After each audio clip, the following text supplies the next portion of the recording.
Hello students, आपका स्वागत है कक्षा 5वीं के ई लर्निंग हिंदी के व्याकरण के कक्षा में। आज हम व्याकरण का जो हमने पार्ट 1 था, जिसका नाम क्या था बच्चों, बताइए तो मुझे।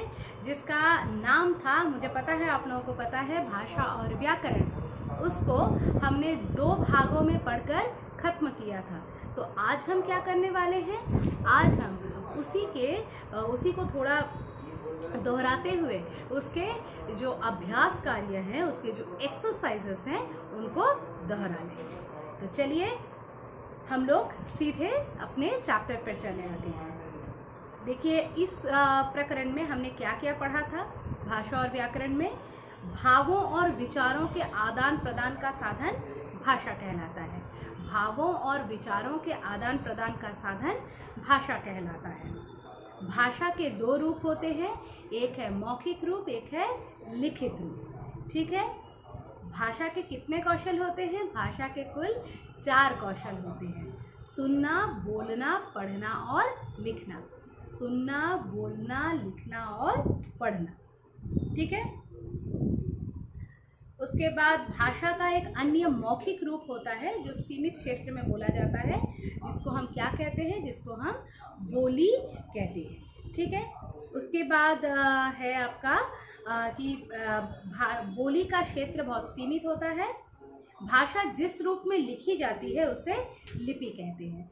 भाषा जिस रूप में लिखी जाती है उसको लिपि कहते हैं। ठीक है।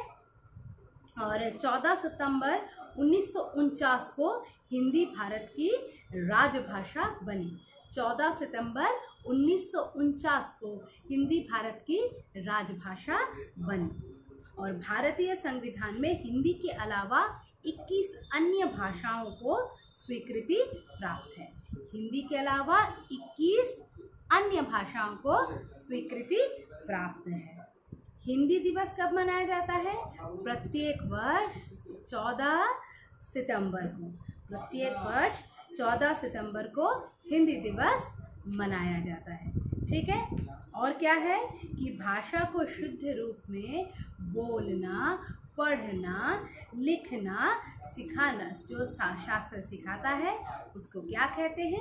उसको व्याकरण कहते हैं। जो शास्त्र भाषा को शुद्ध रूप में बोलना, पढ़ना और लिखना सिखाता है उसको क्या कहते हैं? उसको जो है व्याकरण कहते हैं। ठीक है। अब आपके बुक में जो क्वेश्चन थे, भाषा किसे कहते हैं, इसके कितने क्वेश्चन है, बोली किसे कहते हैं, व्याकरण हमें क्या सिखाता है, अब सब आंसर अभी हमने डिस्कस कर लिया है। No need to discuss this again. अब है आपके जो पृष्ठ संख्या 11 में जो एक्सरसाइजेस हैं उन पर आ जाते हैं। भारतीय संविधान में हिंदी को राजभाषा के रूप में डैश को स्वीकार किया गया। भारतीय संविधान में 14 सितंबर 1949 को। ठीक है।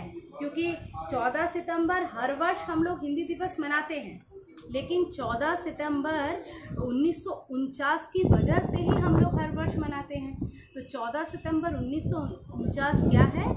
वह दिन है जिस दिन भारतवर्ष को स्वीकृति मिली थी हिंदी को राजभाषा के रूप में इस्तेमाल करने की। ठीक है। प्रतिवर्ष हिंदी दिवस कब मनाया जाता है? प्रतिवर्ष जो है हिंदी दिवस 14 सितंबर को मनाया जाता है। ठीक है। अच्छा, उसके बाद है हमारे संविधान में डैश भाषाएं स्वीकृत है। हिंदी के अलावा नहीं कहा गया है, केवल डैश भाषाएं बोला गया है। तो हमारे संविधान में 22 भाषाएं स्वीकृत हैं, 22। ओके। उसके बाद है संस्कृत भाषा की लिपि क्या है? संस्कृत भाषा की लिपि देवनागरी है। संस्कृत भाषा की लिपि देवनागरी है। ठीक है। पत्र भाषा का डैश रूप है। पत्र भाषा का कौन सा रूप है? लिखित रूप है। ठीक है। अब है उर्दू भाषा की, क्वेश्चन नंबर 2, राइट रॉन्ग। ठीक है, ट्रू फॉल्स। उर्दू भाषा की लिपि देवनागरी है, ये गलत है। बोली का क्षेत्र भाषा की तुलना में छोटा होता है, सही है। लिपि में साहित्य लिखा जाता है, ये भी सही है। व्याकरण हमें भाषा को शुद्ध रूप से बोलना, पढ़ना, लिखना सिखाता है, ये भी सही है। अब भाषा के कितने रूप होते हैं? भाषा के 2 रूप होते हैं, मौखिक भाषा और लिखित भाषा।